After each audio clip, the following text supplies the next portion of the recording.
నమస్తే friends, welcome to my channel. మరో మాట అండి వీడియోతో మీ ముందుకు వచ్చేసింది మీ చైతు మమ్మ. ఈరోజు మన మాట అండి వీడియోలో మరో మాట. మన తెలంగాణ ప్రజలందరికీ ఒక పెద్ద పండగ ఏదైనా ఉంది అంటే అది దసరా పండగనే.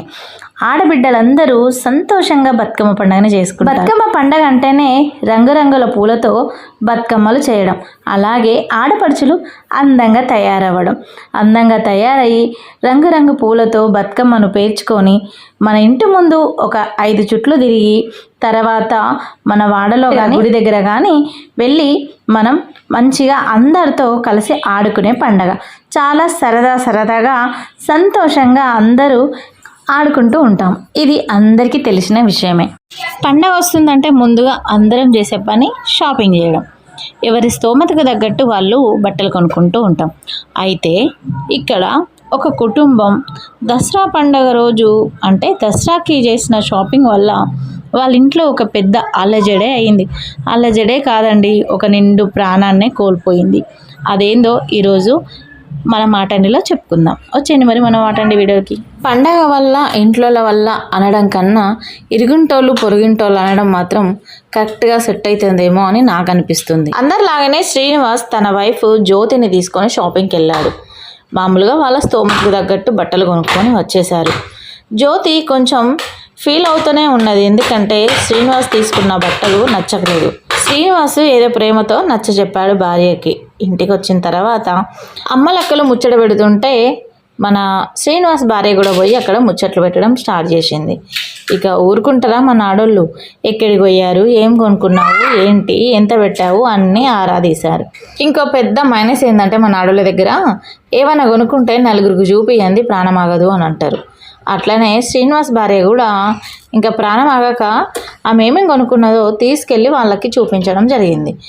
ఇంకా వాళ్ళు కొనుక్కున్న బట్టలు కూడా చూపించి, అరే నువ్వు ఈ షాపింగ్ చేసావా, ఇది ఎప్పుడో కొనుక్కున్నాయి, తక్కువ రేటు అని ఇలా ఎవరి నోటికి వచ్చినట్టు వాళ్ళు కావాలనే మన శ్రీనివాస్ భార్యను రెచ్చగొట్టారు, బాధ పెట్టారు. ఇంకా శ్రీనివాస్ భార్య చాలా బాధపడింది. బాధతోనే ఇంటికి వెళ్ళింది. షాపింగ్ చేశానన్న సంతోషం కన్నా వాళ్ళ మాటలు గుర్తొచ్చి, అలాగే అందరికన్నా నేను తక్కువ రేటు బట్టలు కొనుక్కున్నా అన్న అదో బాధతో తను ఇంట్లోకి వెళ్ళింది. వెళ్ళడంతోనే శ్రీనివాస్తో గొడవ మొదలుపెట్టింది. చుట్టుపక్కల వాళ్ళందరూ ఇంతకన్నా మంచి బట్టలు కొనుక్కున్నారు, నాకేమో నువ్వు ఈ దిక్కుమల్ల బట్టలు కొన్నావని శ్రీనివాస్ పైన మొహం మీద ఇసరడం జరిగిందంట. దాంతో శ్రీనివాసు నచ్చజెప్పాడు భార్యకి. ఎందుకు అలా అనుకుంటున్నావు, వాళ్ళ భర్తలు ఎలా కొనుక్కొచ్చి ఇచ్చారో నేను అలాంటి స్తోమత లేదు నాకు. నిన్నెంతో ప్రేమగా చూసుకుంటున్నా కదా, ఉన్న దాంట్లో స్తోమతకి మించే నీకు నేను బట్టలు కొనిచ్చాను, ఇంకా ఎక్కువ రేట్ అంటే నేను ఎక్కడికి పోవాలి అని ఇలా భార్యను ప్రేమగానే నచ్చజెప్పాడు. కానీ మన శ్రీనివాస్ భార్య అర్థం చేసుకోలేదు. అలా మాట పెరిగింది. ఏ మనిషికైనా ఎంతవరకు ఓపిక ఉంటుంది? శ్రీనివాస్ ఓపిక నశించింది. ఇంకా శ్రీనివాసు చేసుకోవడం జరిగింది. దాంతో శ్రీనివాస్ భార్య అలిగి ఏడ్చుకుంటూ రూమ్లోకి వెళ్ళిపోయింది.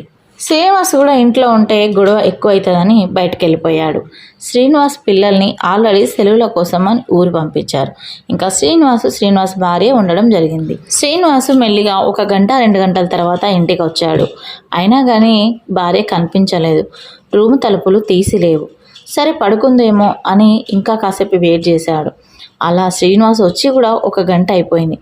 అయినా కొద్దిగా సౌండ్ కూడా లేదేంది అనేసి డోర్ కొట్టాడు శ్రీనివాస్. డోర్ తీయలేదు. పిలిచాడు, పలకలేదు.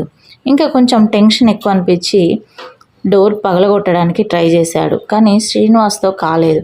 పక్కింటి వాళ్ళని పిలిచి తలుపులు బద్దలగొట్టి చూసేసరికి భార్య హ్యాంగ్ చేసుకొని ఉంది. సూసైడ్ చేసుకొని ప్రాణం పోయి కనిపించింది శ్రీనివాస్కి.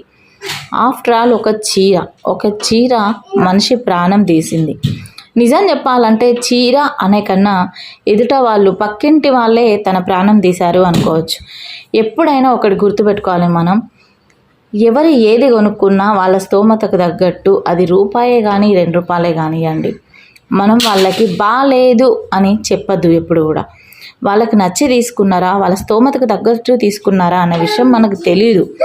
కాబట్టి వాళ్ళు కొనుక్కున్న తర్వాత అది బాలేకపోయినా మనకు నచ్చకపోయినా పర్వాలేదండి బాగుంది అని చెప్పడం మాత్రం అలవాటు చేసుకోండి. కొందరు కావాలనే ఏవి బాగున్నా, ఒకవేళ వాళ్ళు తెచ్చుకున్న సామాను ఐటమ్స్ అన్నీ బాగున్నా కానీ కావాలని కొందరు వాళ్ళు బాధపడాలని బాగాలేవో అని మొహం మీదే అనేస్తూ ఉంటారు. ఒకటి గుర్తుపెట్టుకోండి, దానివల్ల వాళ్ళు ఎంత బాధపడతారు అనేది.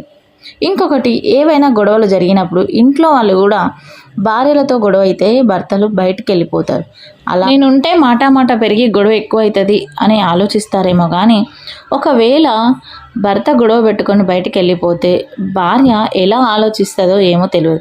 కొంతమంది ఎక్కువగా ఎమోషనల్గా ఆలోచించే వాళ్ళు ఉంటారు, కొంతమంది తొందరపాటు నిర్ణయాలు తీసుకునే వాళ్ళు ఉంటారు, కొంతమంది డిప్రెషన్లోకి పోయి ఏదైనా చేసుకోవాలి అని ఆలోచించే వాళ్ళు ఉంటారు. కాబట్టి కాముగా అయితే ఇంట్లోనే ఏదో ఒక వర్క్ చేసుకునేలాగా లేదా ఏదో ఫోన్ మాట్లాడుకునేలాగా ఉండేటట్టే చూసుకోండి. ఎప్పుడైనా కానీ గొడవ జరిగినప్పుడు ఒకరిని వదిలేసి ఇంకొకరు బయటికి వెళ్ళిపోతే ఆ బాధ ఎక్కువ అయిపోతుంది. కాబట్టి అది కొంచెం ఆలోచించాలి. ఇంకా అన్నిటికన్నా ముందుగా మాట్లాడుకునేది సూసైడ్ చేసుకున్న శ్రీనివాస్ భార్య గురించి. చీర ఇవాళ కాకపోతే రేపు కొనొచ్చు, భర్త ఇవాళ కాకపోతే రేపు ఇంకా ఎక్కువ మంచిగా కొనివ్వచ్చు, భర్త మనసు మార్చుకోవచ్చు, కానీ ప్రాణం పోతే మాత్రం రాదు. ఇప్పుడు శ్రీనివాస్కి 2 పిల్లలు, ఆ 2 పిల్లలకి అమ్మ ఎవరు? అది ఆడవాళ్ళు ఆలోచించాలి. అంటే ఎవరైతే సూసైడ్ చేసుకోవాలి అనుకునే వాళ్ళు ఆలోచించాలి.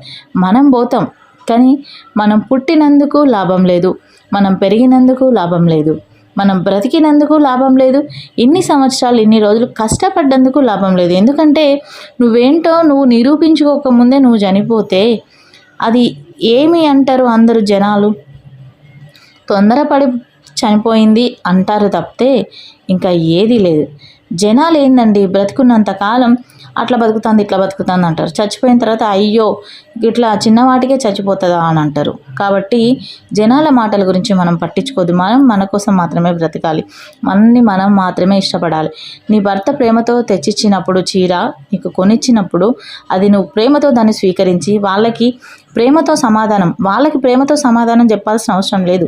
నా భర్త నాకు ప్రేమగా కొనిచ్చినప్పుడు అది 100 రూపాయల చీర అయినా అది నాకు 1 కోటి రూపాయల చీర అంత వాల్యూ అని అక్కడ వాళ్ళ మీద మొహం మీద చెప్పినట్టు అయితే వాళ్ళు మొహం దించుకునే వాళ్ళు.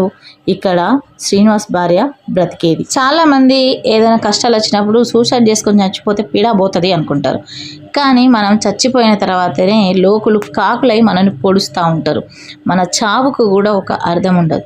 కాబట్టి ఏదైనా కానీ బ్రతికి సాధించాలని నా అభిప్రాయం. మరి వీడియో నచ్చిందని నేను అనుకుంటున్నాను. నచ్చితే మాత్రం లైక్ చేయండి, షేర్ చేయండి, కామెంట్ చేయండి, సబ్స్క్రైబ్ చేయడం మర్చిపోకండి. లైక్ ఇవ్వడం అస్సలు మర్చిపోకండి.